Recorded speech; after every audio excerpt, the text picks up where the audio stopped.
নমস্কার। কবিতা ব্যঙ্গমা ব্যঙ্গমী, কবি অঞ্জনা শঙ্কর রায়।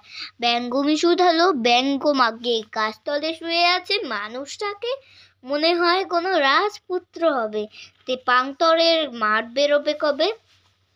ব্যঙ্গমা বলল ব্যঙ্গমীকে,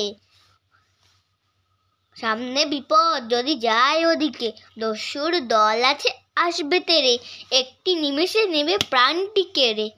ব্যঙ্গমা ব্যথা লাগে দশা ভেবে, কাটান কি নেই কিছু এই বিপদে, একটি উপায় আছে, যদি সে ঘোড়ায় পক্ষী রাজের মতো আকাশে ওড়ায়, কিন্তু বিপদ, যেই দম ফুরাবে ঘোড়া প্লেন উল্টিয়ে অক্কা পাবে। ব্যঙ্গমা বলো বলো কি হবে উপায়, মনটা আমার কেন করে হায় হায়। উপায় নেই তা নয়, কিন্তু কঠিন, লাফ দিয়ে ডিগবাজি খাবে গোটা।